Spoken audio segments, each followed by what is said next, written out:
The U.S. is the birthplace of the internet, but 25% of Americans still don't have access to it at home.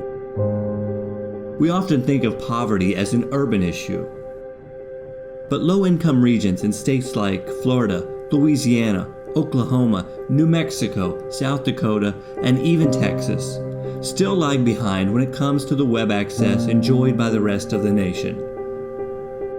Lack of access to the internet in a home can make it difficult for children to do online homework assignments or learn basic computer skills, and later limit their ability to compete for jobs. More than 90% of households headed by a college graduate have internet access.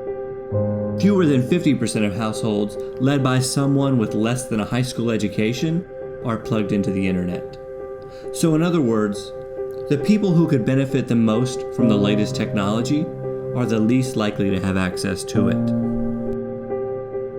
Internet access is divided along racial as well as income-based lines.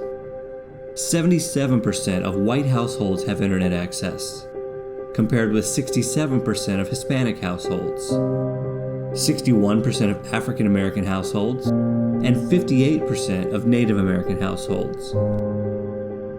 Closing this tech equity gap is not an easy task, but nonprofits like the Knight Foundation and civic leaders across the country are seeking to close the gap in their communities. From their experiences, they've identified a few key items that could help bridge this digital divide. They suggest focusing on digital literacy. Making sure people know how to use the internet is critical to closing the gap.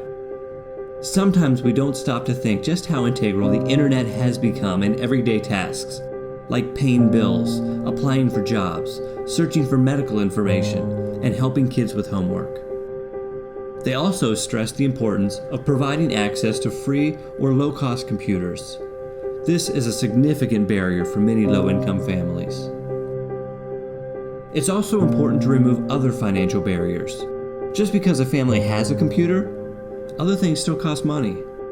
Internet providers often require security deposits and credit checks before handing out equipment like routers or modems, making it harder for low-income Americans to get service.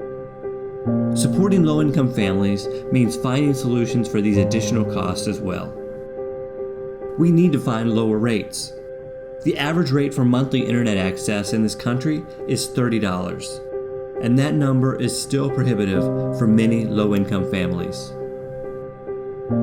A range of partnerships between local community organizations, private companies, libraries, and governments can help make a difference. There are even grants available that can provide additional funding or donate refurbished equipment. Low-income families and children deserve the same access to technology and information as everyone else. There are challenges that create barriers to access, but it's nothing that can't be overcome. With a little effort and a constant commitment, we have the tools and the resources to bridge the digital divide that exists in our nation.